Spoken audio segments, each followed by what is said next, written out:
Very good afternoon, everybody. Welcome again to a great and hopefully interesting Friday Drinks. We've been away for a week or so, and we haven't seen Shumba in almost 2 weeks. Great to see you. You survived Valentine's. I did. Yeah. We hear you went away for Valentine's. I wasn't around, but that had nothing to do with Valentine's. Really? Because, Ranga was at pains to tell us that you're the most romantic of all of us. Of the bunch.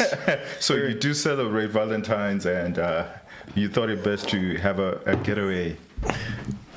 Well, that's too much disclosure. Can't you see that grin on his face? Don't make it too harder for him. That's all we need to know. Exactly. That's all we need to know. Yeah, just let me don't put make it this way: ask me no questions, I'll tell you no lies. You see, but look, I think it's important that at least one of us, appreciates these things. Otherwise, the kind of vibe that would be there. Imagine the 3-4 of us just having this line of thinking that says, no, we don't celebrate this and that, we don't pander to this and that. I think that's the only thing that he panders to. So, but let's leave it there. Yeah, good on you, Shumba. You guys have had an adventure of your own. I think we'll get into it quite a bit. But how was your trip? Yeah. As your advisor. Yeah. He came along. Yeah, it's interesting. Do you know how many times I've resisted going away on trips? Remember when you guys went to Nairobi? Or he knows that a lot. I usually just disappear on the last day. But yeah. So why were you keen on this particular trip? Well, I think it's the way that it has been couched.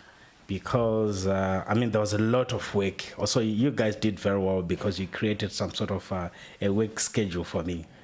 So, now we know. That's how we get him on the trip. But it was quite fun. A bright, shiny object called money in front of him. Exactly. So, I'm not just doing it for a jolly.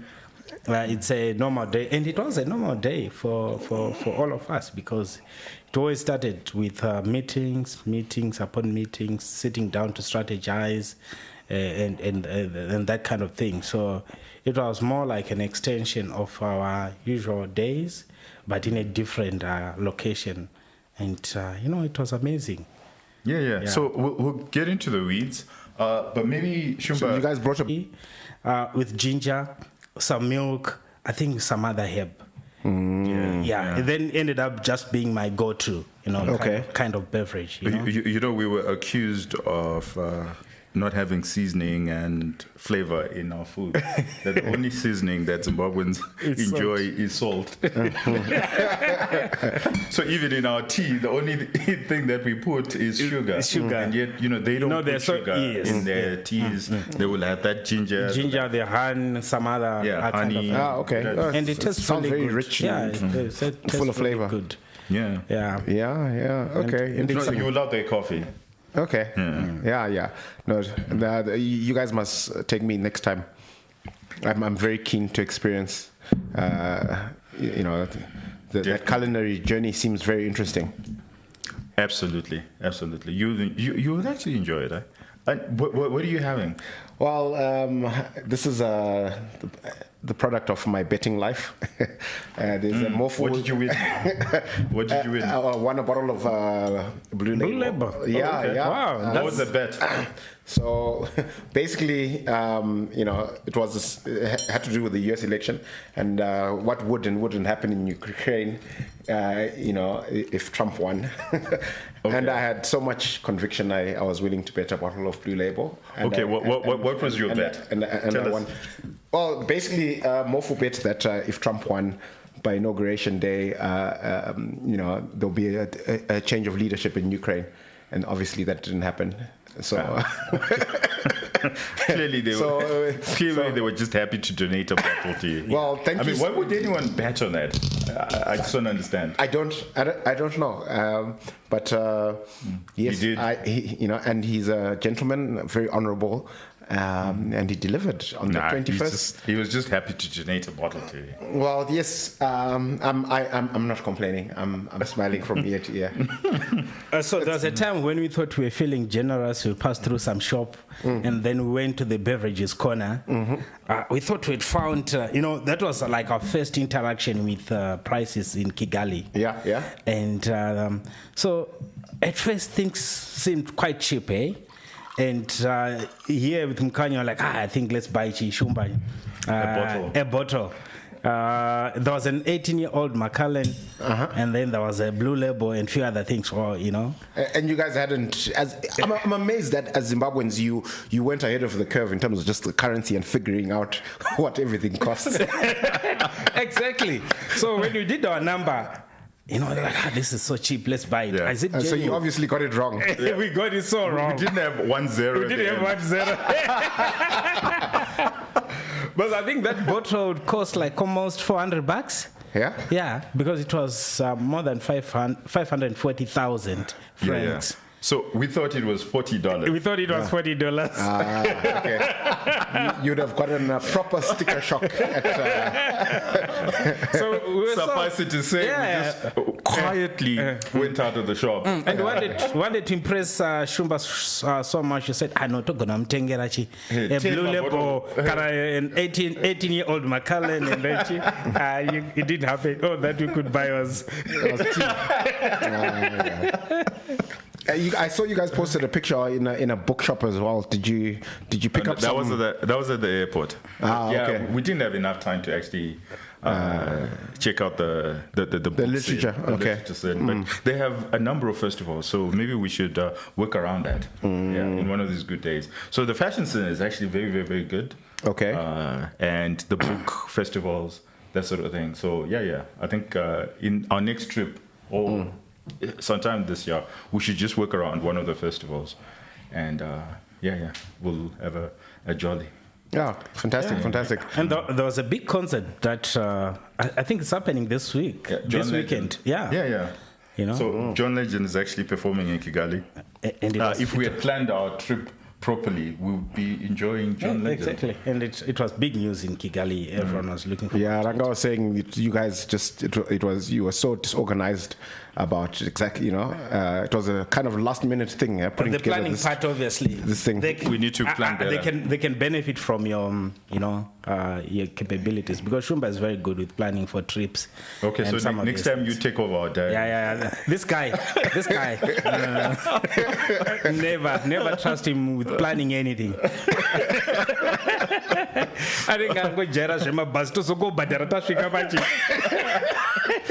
But I'm not going there. I'm not going Is an ungrateful guy? No, nah. Yeah, no. So Shumba, you should take over our flights and everything else. No. Just give me the dates and I'll sort everything out. I'm very diligent when it comes to these things. Okay, we'll let you plan the next one. Fantastic. Yeah. All right. So how I want us to do this, maybe Ranga, you could start off by just telling us your overall view of Rwanda and the experience. What it was like for you, especially I know that a number of our audience want to actually just get an overview of the experience, because I know there are lots of people who haven't been to Rwanda, but there are also many that have been to Rwanda, and we're quite happy to hear your perspectives and views as well. But maybe let's start off with Ranga. Everybody kept on saying, no, you guys are Mrutaura because you are still in Kigali. Your honest opinion will only come out when we're on Friday Drinks safely in Harare. So now that we are safe in Harare, maybe you can give us your overview. No, thanks so much. There are no safety issues to really talk about, because I found Kigali to be so safe. You could just travel around town. We did a lot of driving around town. During the day, evening, odd hours, it's so safe. And there'll be people, the streets are pegged up all the way to 8, 9, 10 in the evening. People are just going about their business. So that the safety aspect is totally not an issue. It's a very safe place. and we didn't encounter any roadblocks. So the safety is not a result of any heavy security presence. It's just a nice, safe place, very clean. It's exquisitely clean. I mean, it's a place, the roads, the pavements, and you can't tell how, even when you are moving from your typical high-end area to the ghetto side, the cleanliness just goes on almost seamlessly.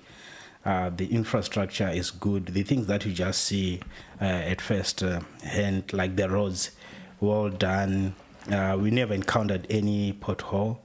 Yet we did more than 100 Ks maybe of driving around town. Your key infrastructure seemed to work quite well. Power, I was saying, I think they need to invite Zesa to just go and see how, that's simple, the whether it's the pillars, the way they're just laying out the electricity lines. And did any of you guys go for a run or a walk? Sure, the terrain is taxing. We had a walk, but gosh, I mean, for you, so it's like you're in Nyanga. Yeah, yes. Okay, so it's a fantastic running city. It's a fantastic city for runners. But I think it's a bit extreme because the gradient can be quite steep. Yeah, that's great. That's great training. Yes. But I think you could do that. So it's at altitude and it's hilly, which is. And there was that neighborhood that we passed through. I think Nyarutarama. It's more like the Borodo Brook.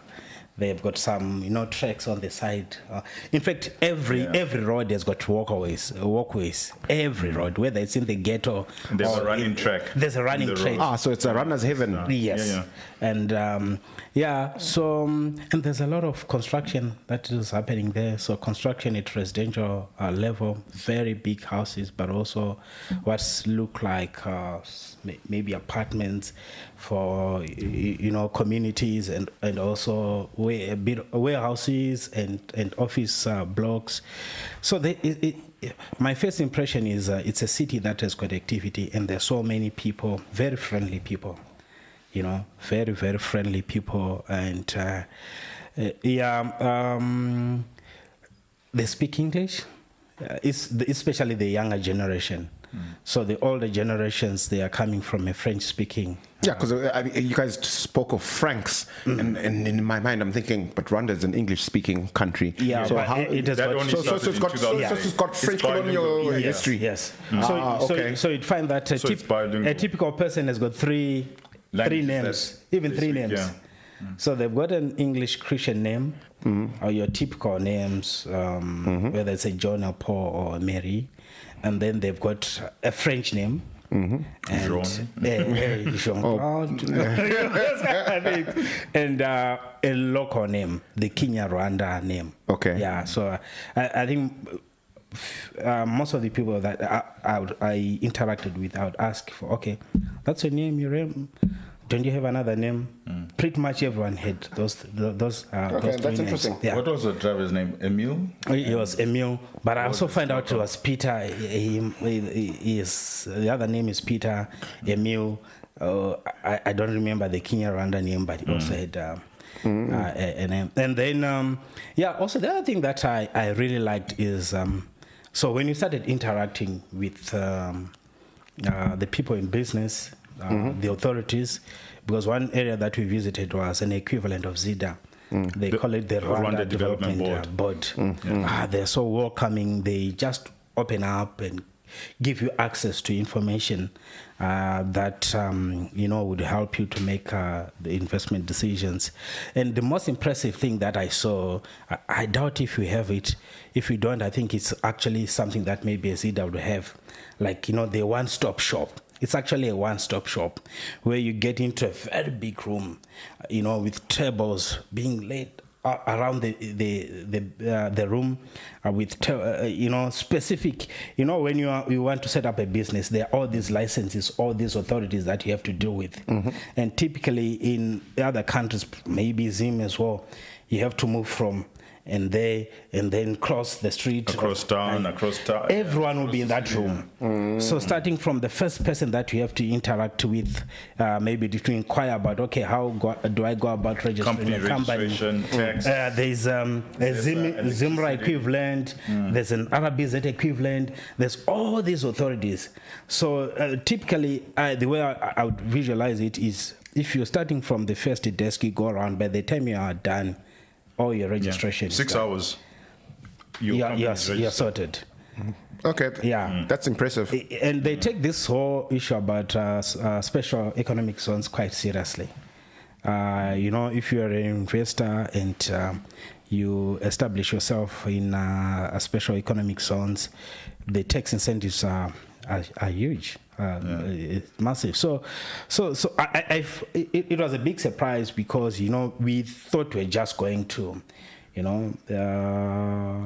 didn't know what we. I can tell you my expectations. My expectations were, obviously what we read from the media and also what we, we've traveled across Africa. So that's my natural expectation, that this is another African country and it's going to be hard to do business. Yeah. So I was pleasantly surprised. So maybe before I get into my own perspective, I can just look at the data points. So the first one is that their GDP is 15 billion. And number of people is 15 million. So their GDP per capita is now about 1,000, which is still poor. Yeah, 1,040. About, which is still poor, but Zimbabwe's GDP per capita is now about 1.3, so 1,300. So that gives you an idea. We were, 10 times bigger than Rwanda, 2 decades ago.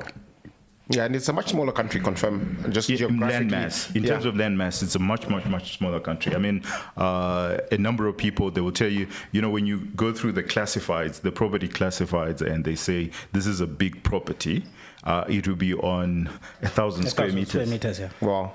And they consider that big, and we're like, and when we flew back into Zim, it felt like Zim is a resort town because there's just so much space, so much fallow land, whereas there they really maximize the use of land because it's 15 million people on a smaller piece of land, but they've done phenomenally well in creating a city that is clean. Roads that have been there now for about 30 years and you still don't see the potholes. And, we had to get out of the car and actually, examine the road just to make sure that... just look at the surface. The surface and everything and we haven't seen roads like that in a very long time in Zimbabwe. And to me, the other fascination was that the local communities can actually do up their roads. So we had a civil engineer who explained the process of how you get to do a road in your local community, and he had the numbers, right? And this was a proper civil engineer, and he showed us all the invoices and everything in that particular local community where they were building a road, and it came down to about 100,000 a kilometer.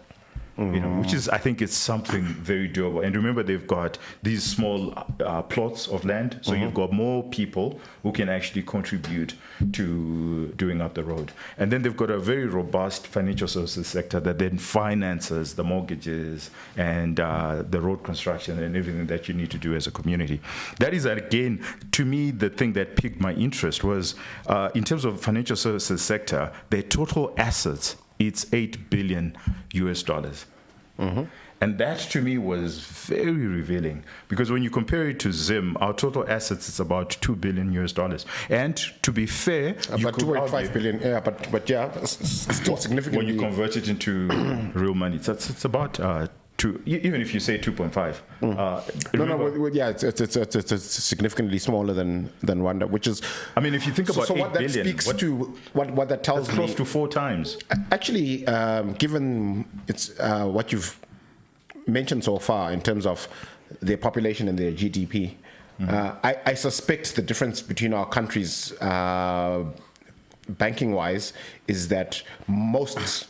Maybe 98 cents in every dollar in Rwanda is actually in the formal banking sector, whereas in Zim that number is probably closer to 20 cents. But even if you do that, right, how much cash do you think is out? Even if we're extremely generous with Zimbabwe, and we say there's $2 billion that's sitting outside of the banking sector, that's sitting either under our mattresses, in cash boxes, or abroad, but it's Zimbabwean. If we say 2 billion, and I'll use your generous number of 2.5 in total assets, you get to about 4.5, which is still half of what Rwanda. And that difference basically is they've got credit, right? We don't. Yeah. So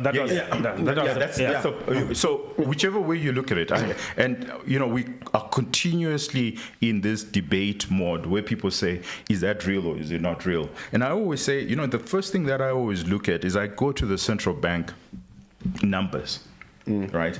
And I dig deep, and I want to find out what the financial services sector is like.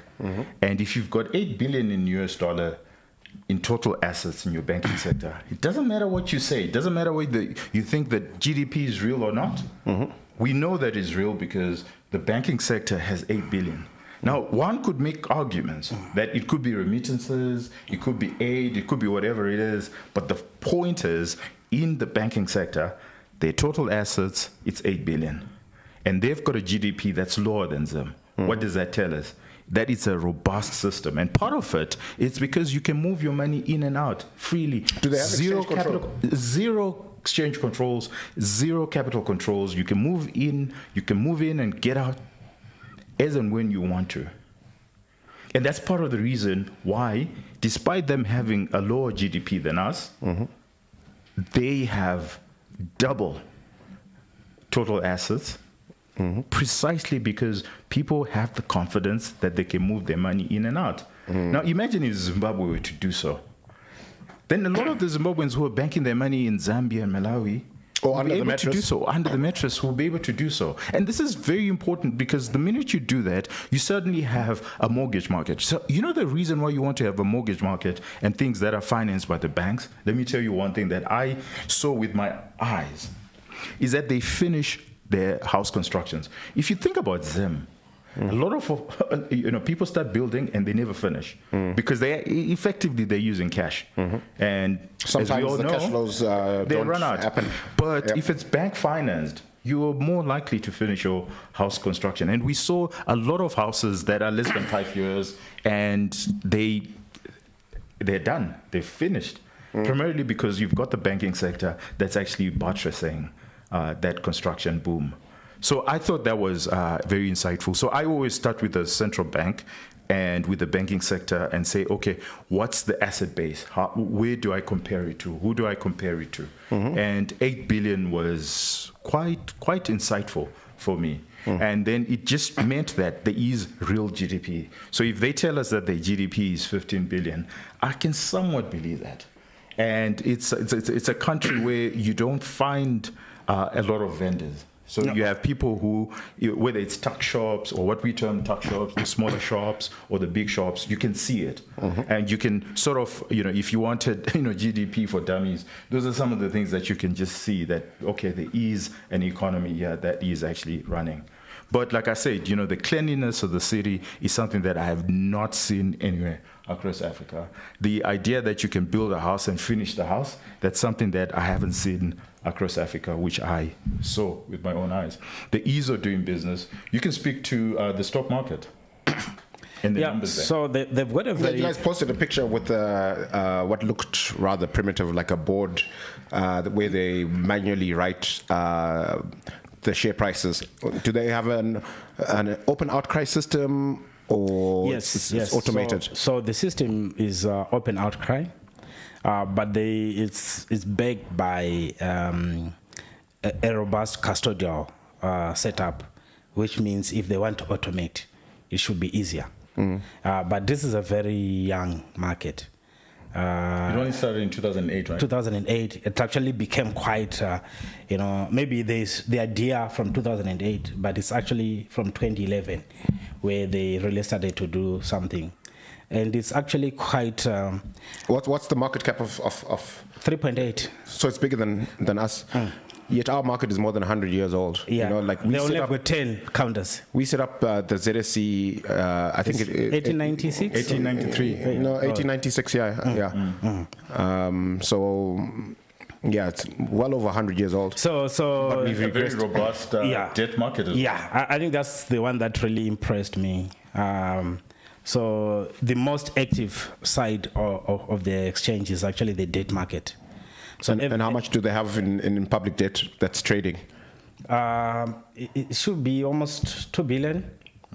That's impressive. Yeah, it should be almost 2 billion. So they're saying that every month the government comes to the market with treasury bond.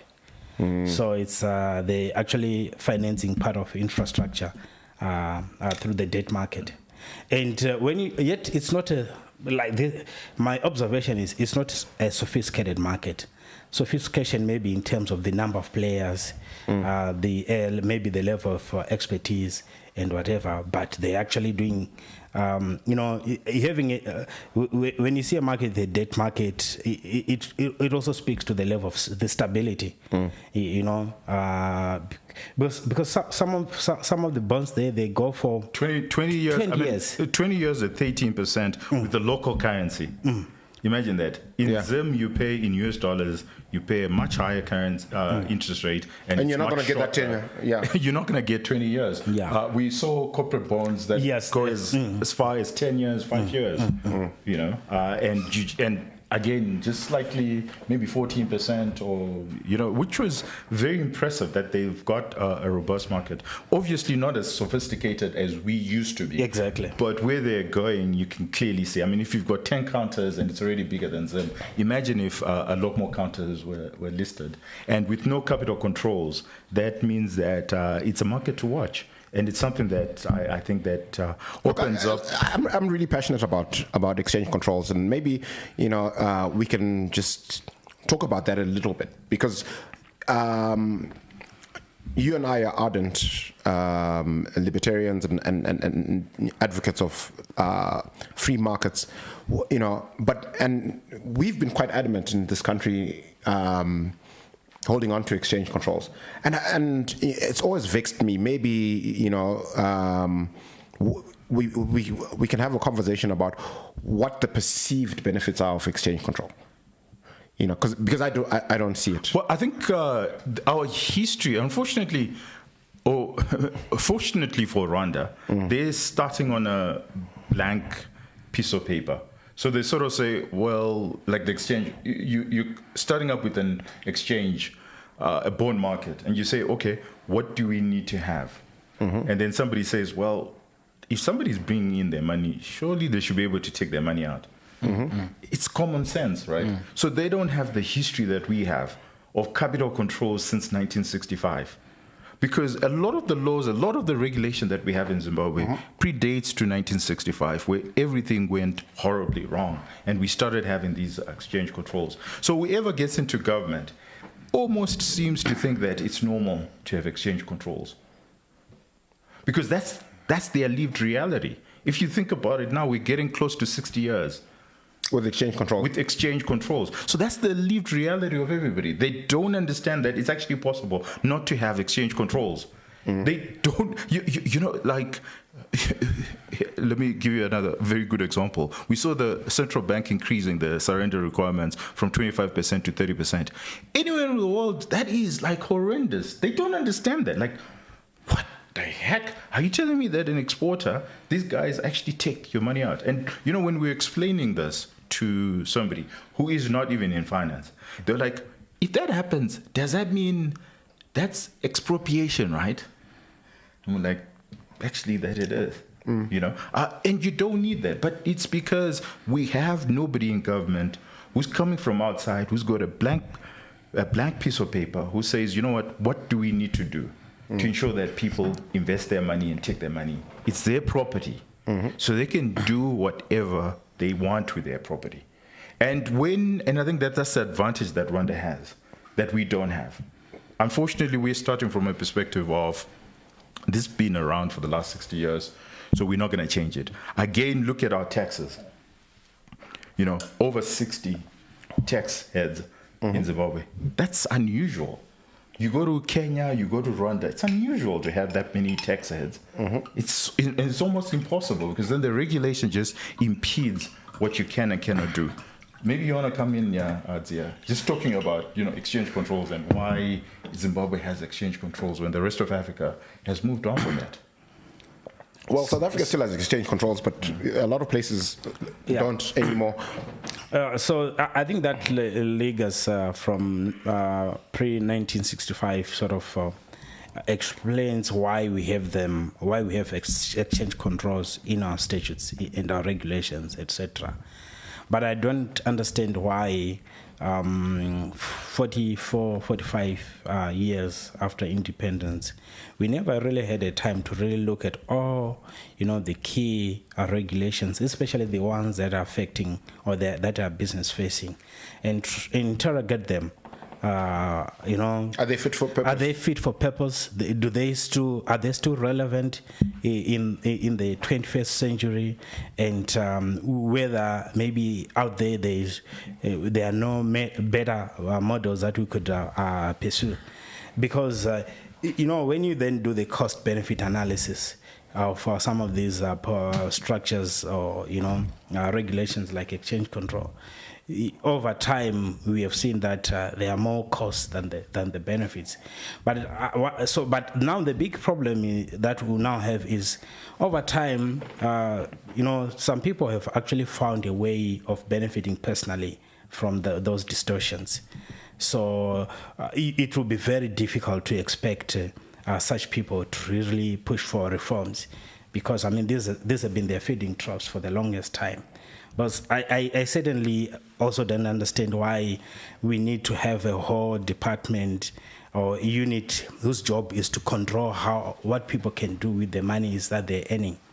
It doesn't really make sense, because in a way, clearly you are penalizing businesses that are going out there to generate the foreign currency. So it's and just hearing you speak, and also what I saw, there's a lot to be gained by just opening up the economy. Just opening up the economy, then you have central government providing key infrastructure, to enable private players to be able to go out there and do what they have to do, and you can collect taxes. Look, our taxes are an issue, but if we can't get maybe if you have to choose one of the devils there or evils, I would rather have high taxes, as long as I'm being assured that the funds are being used to create a base or an environment where businesses can thrive.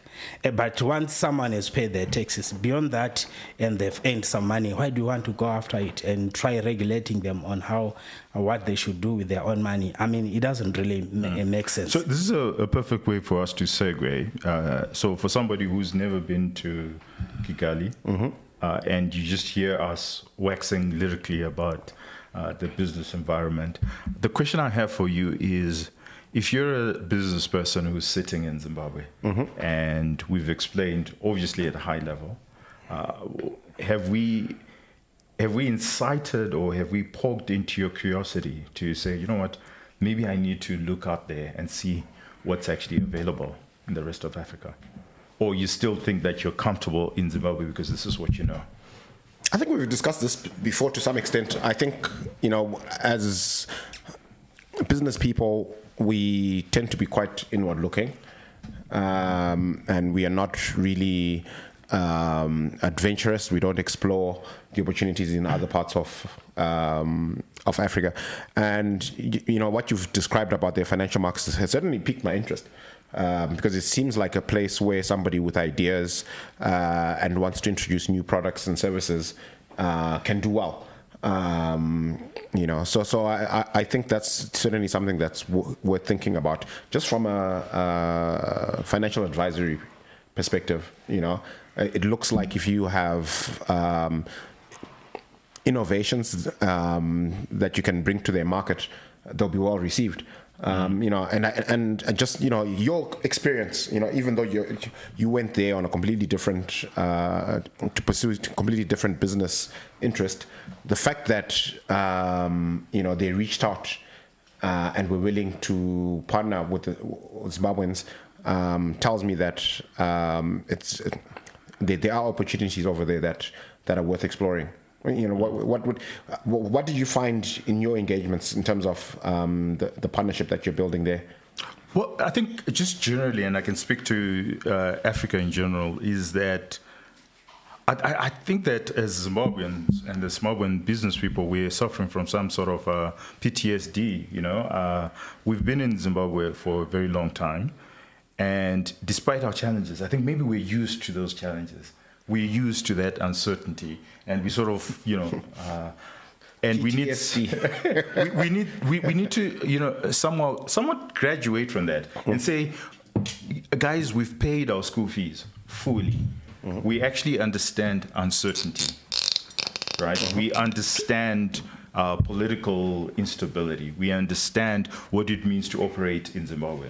But there's a serious skill set that we have that the rest of Africa would benefit from, you know.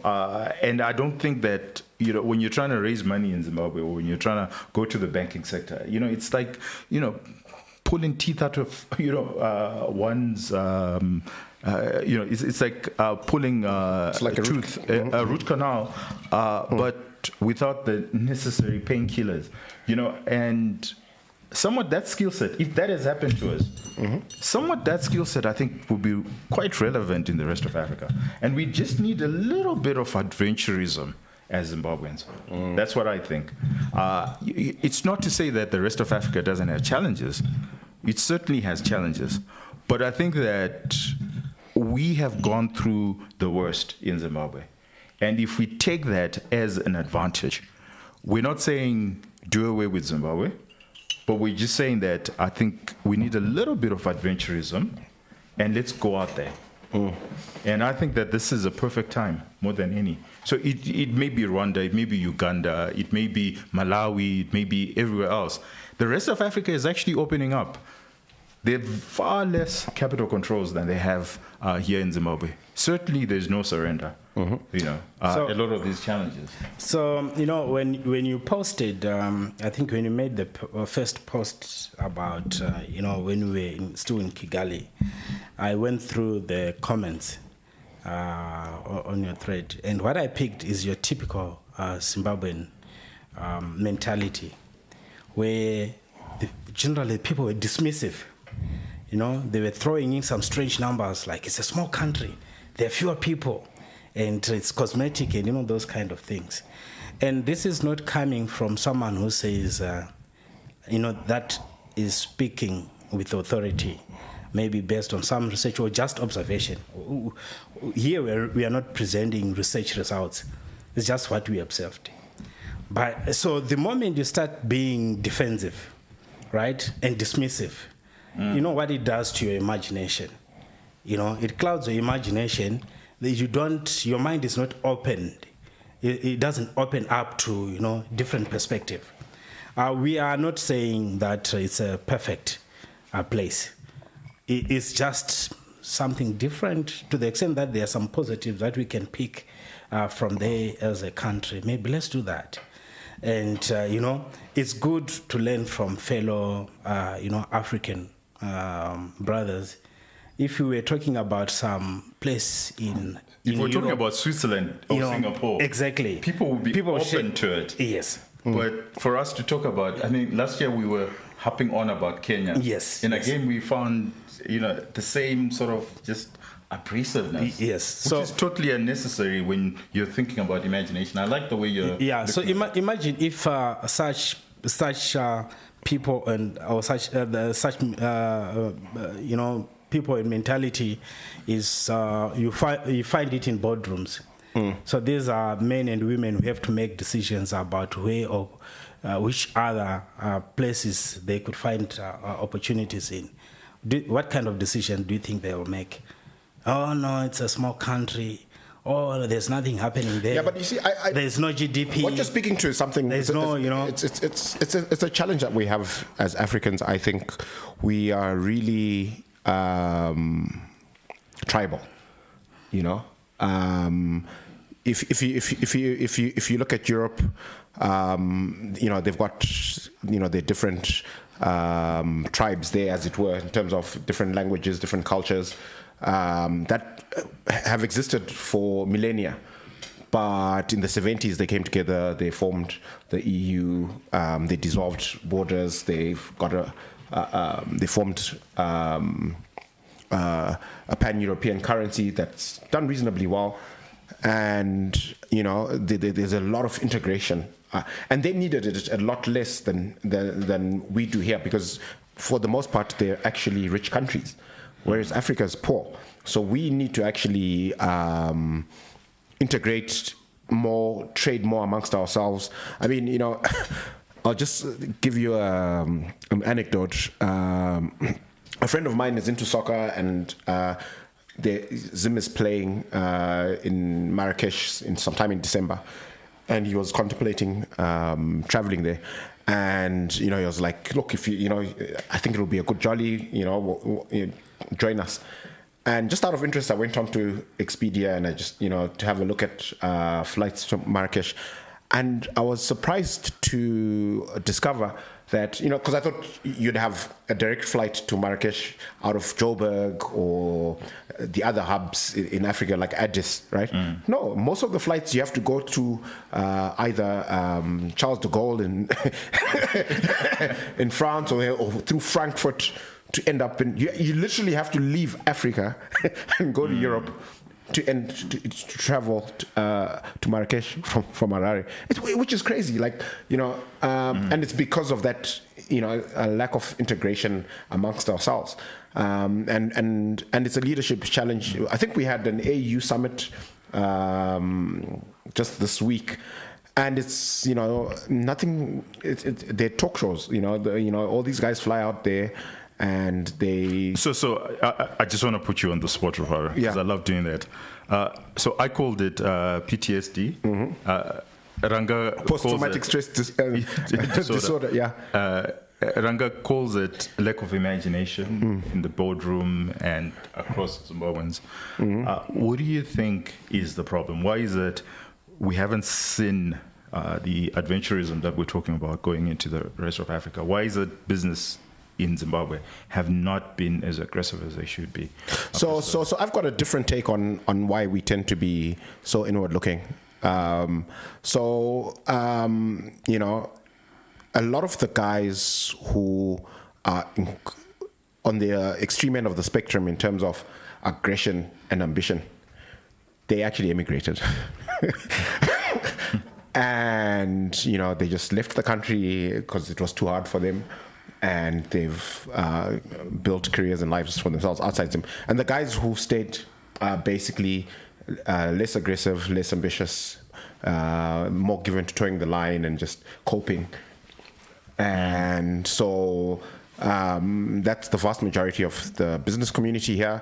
And that's why Zimbabwean businesses are not given to exploring the rest of Africa. Because the Zimbabweans with really... And then, so where's the attitude? Because I think Ranga picked up on something. Where's the attitude that we punch above our weight class and that we're superior to the rest of Africa? Where's that coming from? So I can understand where you're coming from, but where does the need to be very derisive with the rest of Africa? Where's that coming from? My best guess is, growing up, this was our reality. Right? If you think about the 1980s, when you compared Zimbabwe to Mozambique, we laughed at the Mozambicans. They were so backward compared to us, right?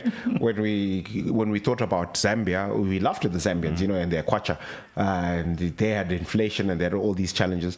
And we, our affairs were much, our household was in much more order than theirs, right?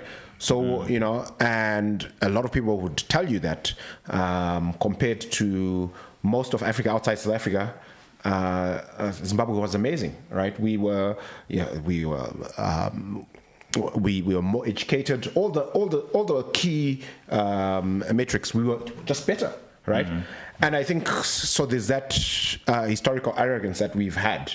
But unfortunately, over the last 30, 40 years, everybody else hasn't stood still, right? Like you just mentioned that, we used to be 10 times the size of Rwanda in terms of GDP, and now we're almost on par. Same, yeah. Right? Because Mozambique is going to be double Zimbabwe's GDP in the next 10 years. I think, so a lot of the rest of Africa has actually, yes, they've had their challenges, but over the last 20, 30 years, they've been making progress. They've been enjoying consistent economic growth, while we've had crisis after crisis that's taken us backwards. So, and so we still, but we still have this idea that, a lot of people still hold on to this idea that we're better when actually the world has changed and we're not. Is that not some form of trauma? Yeah, I think it is. Well, I think it's a. So would you not say we are? Anyway, I won't put you on the spot, but please share in the comment section and tell us what you think. And I think that. We should revive this era of adventurism because we are very entrepreneurial. That's something that I always say when we go across Africa. Another fact that, so it's just to be fair to Zimbabwean businesses, which we do have very strict exchange control, right? So if you build a successful business here and you want to expand into the rest of Africa, legally, right? You have all these exchange control hoops. But that you need to jump through. We've just said to you, Rivaro, that the capital markets, the banking sector assets right across Africa are 4 or 5 times bigger than them. You don't need that much capital to actually go abroad. Because you're able to then raise that capital. And you use your banking history in Zimbabwe. You use your manufacturing or your history in Zimbabwe, and then you use that. I say this because I was just highlighting the point that Zimbabweans are actually very entrepreneurial. You're not going to find a manufacturing company across Africa that's actually owned by black people. Whereas in Zimbabwe you find lots and lots of manufacturers, lots and lots of really good businesses, which I think would do phenomenally well across Africa. We just need that, a burst of adventurism again, the sort that we saw in the 90s. I think that maybe we should just get that energy again.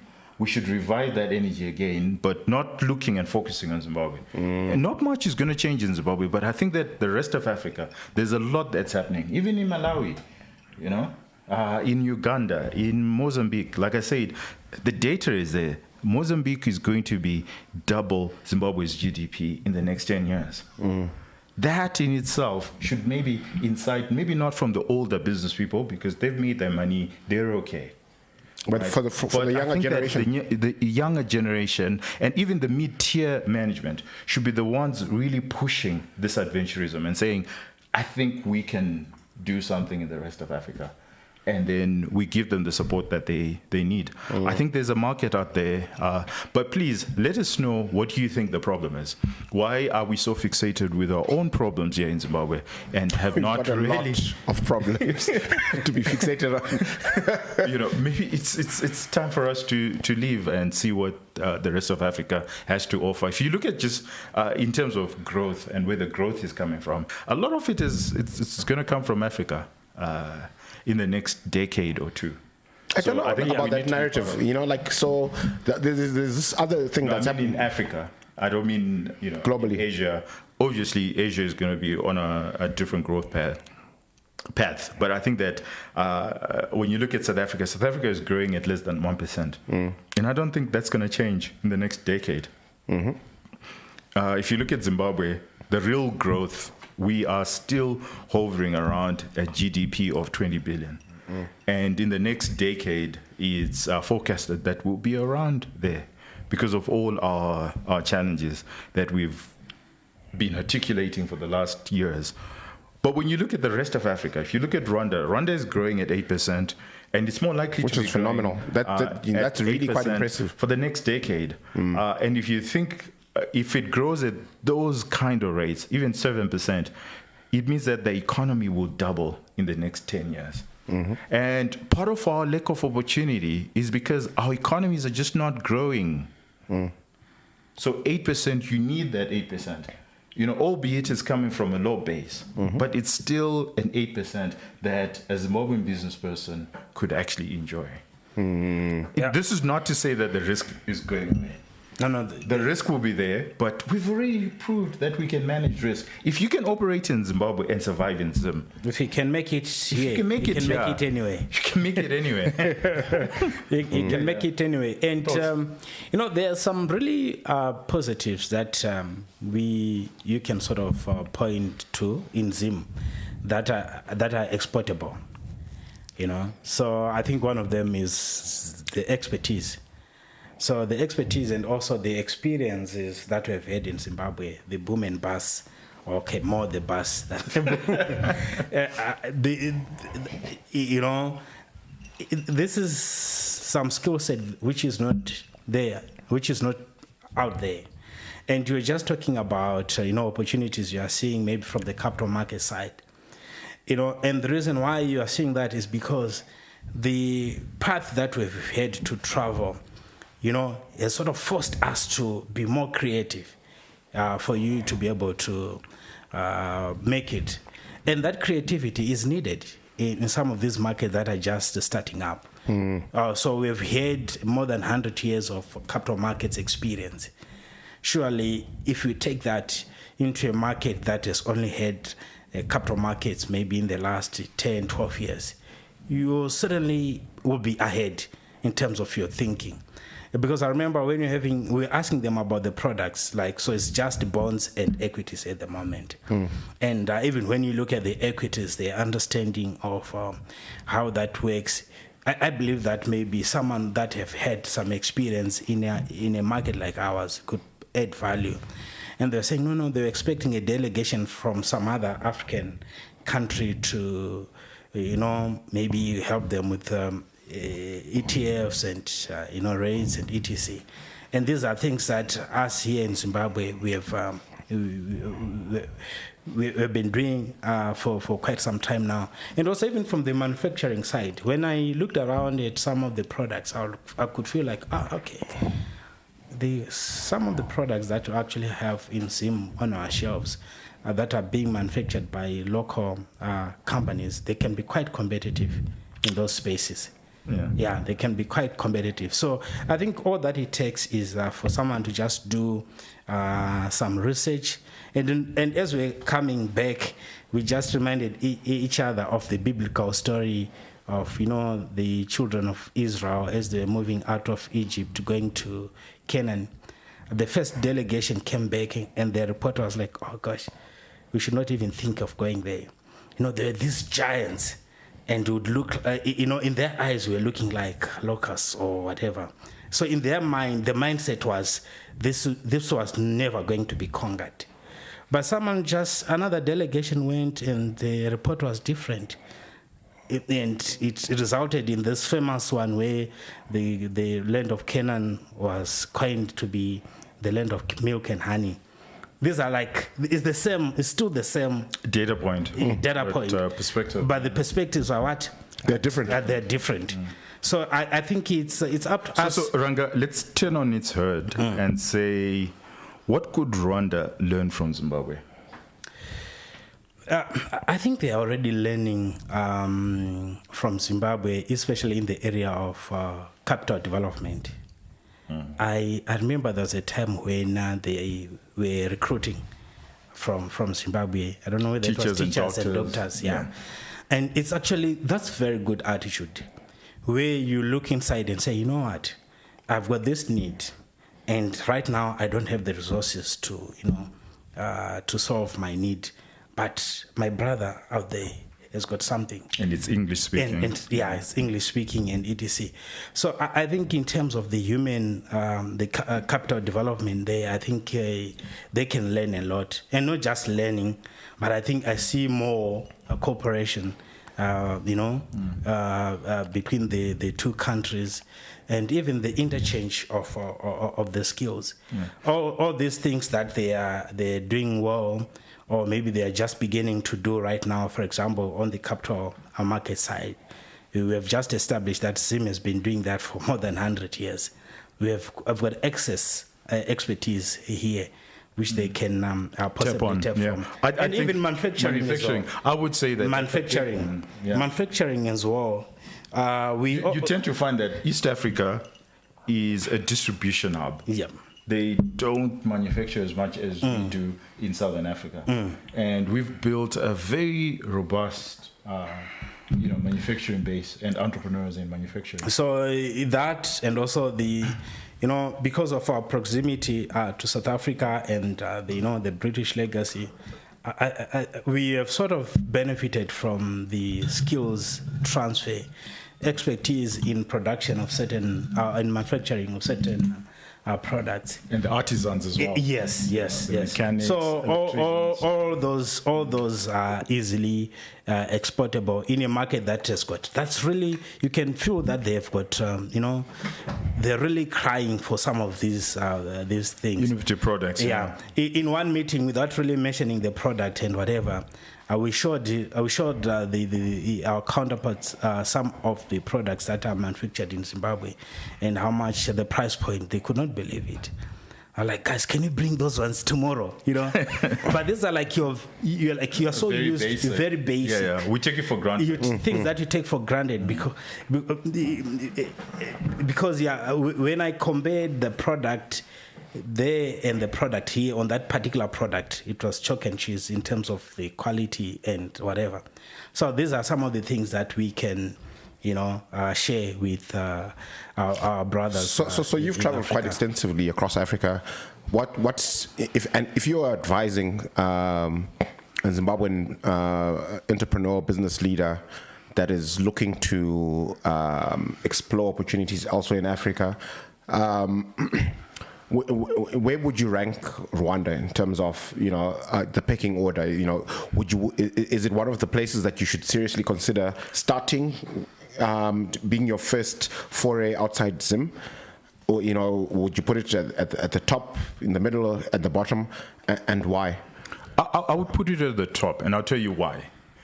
It's the most open economy in East Africa. So if you want to go into East Africa and you had a choice of Ethiopia, Uganda, Tanzania, Kenya, and Rwanda, I would say your best bet is probably going through Rwanda. And then from Rwanda, you can then distribute, because if you're manufacturing in Rwanda, you can then distribute into the rest of East Africa. Okay. And you're going to find it much easier than to try and set up in Uganda than in Kenya as well. But not from a cultural perspective, but purely from which country is most open. Okay. Because from a capitalist perspective, you're just looking at all the countries in East Africa, and where the need is most is probably in Rwanda. And if you start manufacturing there, or if you start there, then it's just easier. An easier route into the rest of Africa. And we've been in Kenya.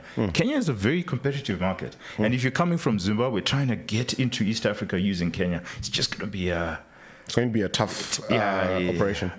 It's going to be a slog. And I think that you probably need more capital. Whereas I think that going through Rwanda might probably be the best option for you. Okay. So I think in the pecking order, I would put, as far as East Africa is concerned, I think that West Africa, for Zimbabwe, we just don't understand. Culturally, it would be very difficult for us. Because we're very different.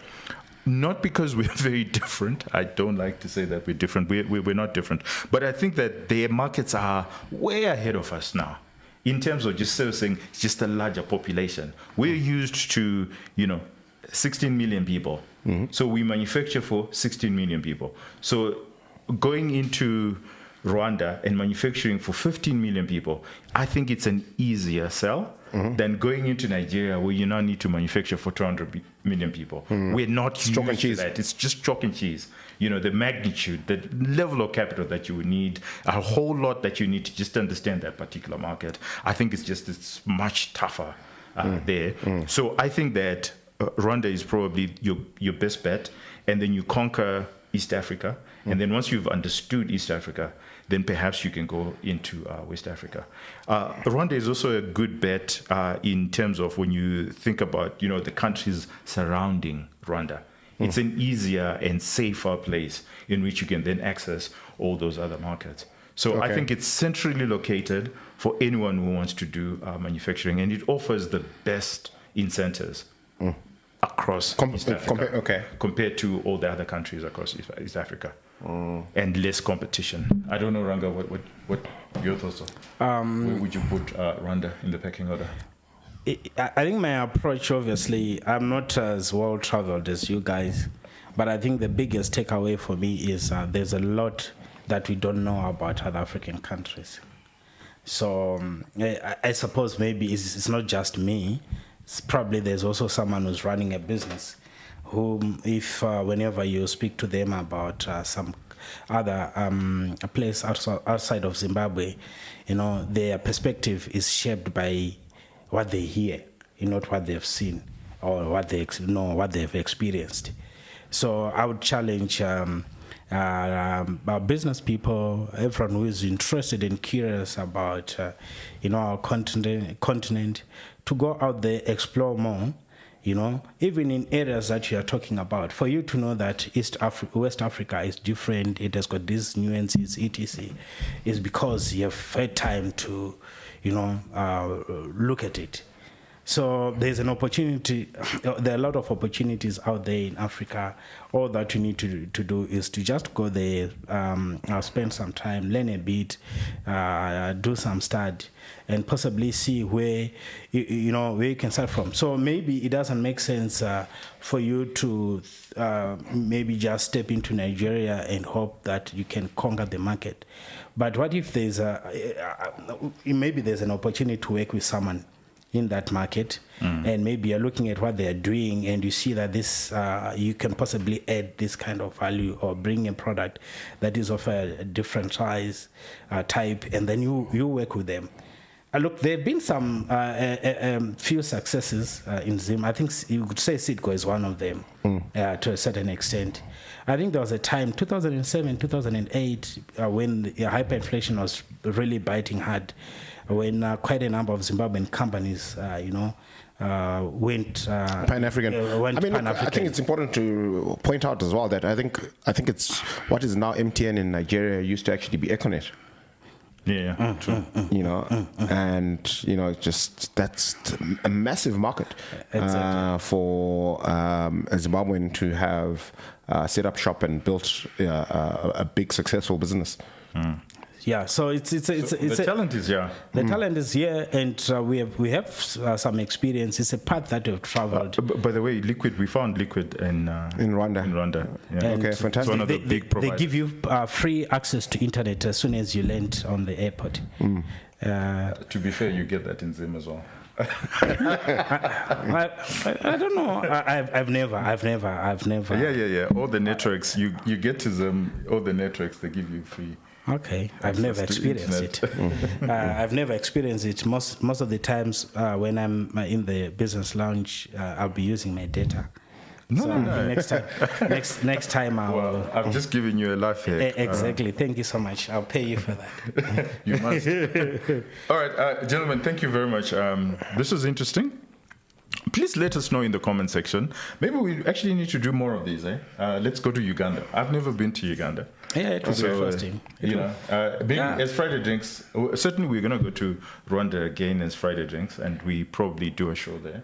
But maybe this year as well. Oh, by the way, we're going to London, right? Yeah. Yeah. So be on the lookout. You will see us in London. But I think also in Africa, maybe Uganda, or please tell us which other African country you would like us to visit. And you just do a round tour and just understanding of the business environment, and we can then give it to you. Because I think that's how we just start the conversation, so that in the boardrooms they also then just pick up on these conversations and start also seriously thinking of how we can grow our adventurism and grow the Zimbabwean economy, because ultimately the true beneficiaries of our adventurism across Africa will be Zimbabwe.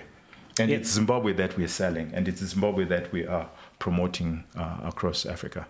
And also just to say, for those that might have some more, further questions on the Rwandese economy, I mean, the little that we managed to pick up, we are happy to share with you, especially the ones that are skeptical. I'm sure you've got so many tons of questions, to the extent that That's a bottle of whiskey.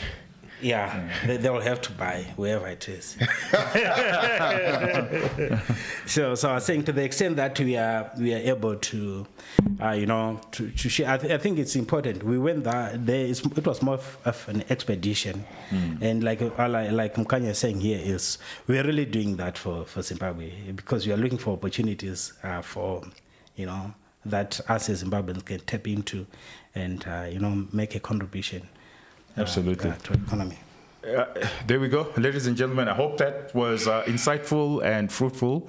It's certainly something that we actually enjoyed doing. I think we get a lot of flack that we share a lot of bad news, but I think there's a revival in terms of just the entrepreneurial flair that I see in Zimbabwe. And I think across Africa might be something that we want to push very voraciously around, and let's see what we can do. But obviously we could be wrong, and in the comment section or just privately, or you can just give us a word, just so that we get to hear your own experiences, especially the teachers and the doctors that are across Africa who are already there in Rwanda. I hear even in aviation as well. In aviation, let's hear your ideas and your thoughts. We visited the special economic zone, and someone said, next time you need to go to Pili Pili, and that was actually on our. And next month we're going to Pili Pili, just so that we experience more of it. I saw you posted a interesting picture of a juicy steak. What were your culinary experiences like? Oh, look, it's very, very good. It's extremely good, but I still rate Matabeleland steak as the best. And people don't understand this, but the reason why Matabeleland steak is probably the best, it's because of the grass. And because it's a dry area, so the grass tends to be sweet. So if it's grass-fed and it's sweet grass, what you get out of that is just mamma mia. Yeah, it's phenomenal. Yeah. It's phenomenal. It's this sweetness that you get in a steak that probably you don't find many places where you get that, unless it's Wagyu. And I mean, to get Wagyu steak is just it's a lot more expensive than in Matabeleland, where the grass is just sweet. And I suppose Botswana would have something similar. But we've got a trip to Botswana, so let's try it out. And it'll be interesting. What Botswana culinary experience is. In terms of just the overall culinary experience, like I said, they definitely, because of the French influence, it's like Mozambique because of the Portuguese influence. Unfortunately, we were colonized by the British. They're not great at food. Our friend Pete is not going to like that. I wish the British had brought a bit more, and culinary, unfortunately. But we have to pick it up from the French and the Portuguese. And I always say this, it's not even just that, because remember the Nigerians were also colonized by the British, but they kept their seasoning and their, jollof rice. Why is it we didn't keep our original seasoning? No, don't keep mentioning seasoning, because the comments that we got from Zimbabweans and salt. Zimbabwean salt. It's like we're now known for our salt. Yeah, it still pains me. This guy was like, "You guys, you boil chicken. Who boils chicken?" We boil chicken and put lots of salt in it. Ladies and gentlemen, thank you very much. Enjoy your Friday, and happy Youth Day. Today is actually Youth Day. Happy Youth Day to everybody, and have yourself a wonderful weekend. Cheers. Cheers.